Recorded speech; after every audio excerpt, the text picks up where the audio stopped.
నెల్లూరు జిల్లా మనుబోలు సిపిఆర్ కళ్యాణ మండపంలో సర్వేపల్లి ఎమ్మెల్యే సోమిరెడ్డి చంద్రమోహన్ రెడ్డి ఆధ్వర్యంలో ప్రజా సమస్యల పరిష్కార వేదిక కార్యక్రమం నిర్వహించారు.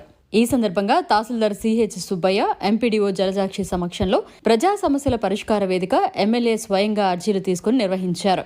ఈ సందర్భంగా ఆయన మాట్లాడుతూ మండలంలో 100కు పైగా సచివాలయ ఉద్యోగులు ఉన్నారని, కనీసం గిరిజనులకు రేషన్ కార్డులు, ఆధార్ కార్డులు లేవని ఏం చేస్తున్నారని ప్రశ్నించారు. ఫిబ్రవరి 15వ తేదీలోగా ఆయా గ్రామాల్లో సచివాలయ సిబ్బంది ప్రత్యేక క్యాంపు నిర్వహించి ఆధార్ కార్డు, రేషన్ కార్డు ఉండేలా చర్యలు తీసుకోవాలని సూచించారు.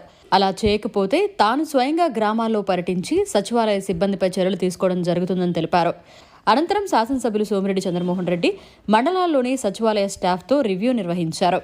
తెలుగుదేశం పార్టీ శ్రేణులు ఆయా గ్రామాల నుండి తన అనుచరులతో వచ్చి అర్జీలిప్పించారు.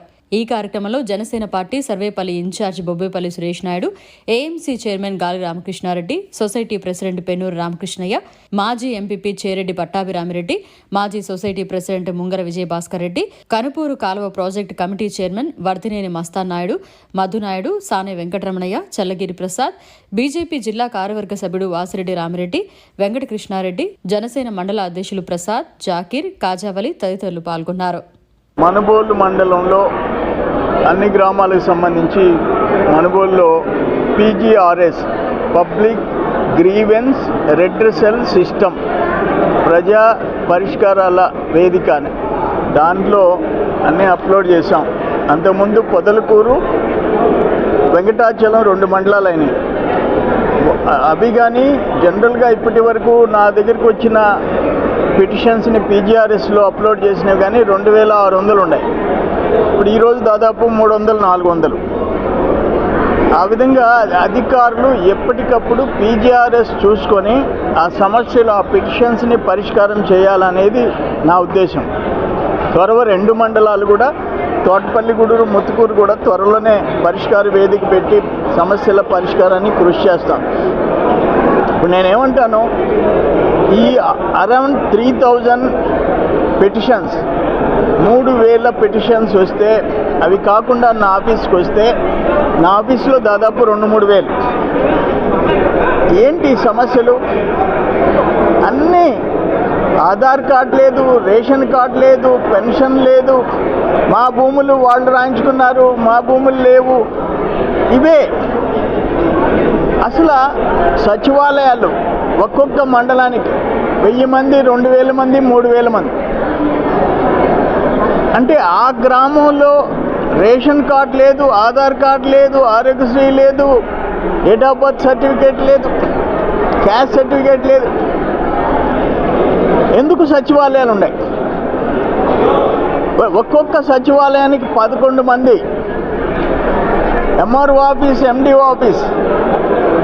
ఇవన్నీ ఆ ప్రజల సమస్యల పరిష్కారం. అందులో నలిగిపోయేది ఈ పిటిషన్స్ కానీ చూశారంటే గిరిజనులు, ఎస్సీలు, మ్యాక్సిమం గిరిజనులు, ఎస్సీలు, తర్వాత బీసీలు. లాస్ట్ 5 years, గత 5 సంవత్సరాల్లో పేదోళ్ళు నలిగిపోయినారు. పింఛన్లు తీసుకోలేని పరిస్థితికి వచ్చారు గిరిజనులు. దురదృష్టం. మెజారిటీ భూ సమస్యలు వస్తున్నాయి సర్వేపల్లిలో. లాస్ట్ గవర్నమెంట్లో ఆ గ్రామంలో నాయకులు, ఆ ఎమ్మెల్యే, మంత్రికి సంబంధించిన నాయకులు ఇష్టానుసారం రికార్డు. అందుకే మీరు చూసారు, ఇప్పటికీ 3 ఎంఆర్ఓలు సస్పెండ్ అయినారు లాస్ట్ గవర్నమెంట్లో వాళ్ళు. అది పరిస్థితి. అందుకని ఇవన్నీ ఏంటంటే ఇదేదో రాజకీయాల కోసం కాదు. పేద ప్రజలు, రైతులు, రైతు కూలీలు, వాళ్ళ సమస్యల పరిష్కారం కోసం ఈ పరిష్కార వేదిక పెడుతున్నాము. కొరవ 2 మండలాలు కూడా పెడతాను. సచివాలయాలు సర్ప్రైజ్ ఇన్స్పెక్షన్స్ చేస్తా. సచివాలయాలు సర్ప్రైజ్ ఇన్స్పెక్షన్స్ చేస్తా. పంచాయతీ సెక్రటరీలు కూడా నిర్లక్ష్యం చేస్తే ఒప్పుకునేది లేదు. ఎవరికి అన్యాయం జరిగినా సహించం. ఎవరికి అన్యాయం జరిగినా అది దృష్టిలో పెట్టుకొని వీళ్ళనేదో ఇబ్బంది పెట్టాలని నాకు లేదు. వాళ్ళందరూ మా బిడ్డలతో సమానం. సచివాలయం సిబ్బంది, ఏ సిబ్బంది అయినా వాళ్ళు కూడా ఒక బాధ్యత తీసుకోవాలి. వాళ్ళు ఉద్యోగాలు వచ్చి 5 సంవత్సరాలు దాటిపోయి 6వ సంవత్సరం జరుగుతుంటే ఆ సచివాలయంలో 11 మంది ఉంటే లేదు, వాళ్ళందరూ మా బిడ్డలతో సమానం. సచివాలయం సిబ్బంది, ఏ సిబ్బంది అయినా వాళ్ళు కూడా ఒక బాధ్యత తీసుకోవాలి.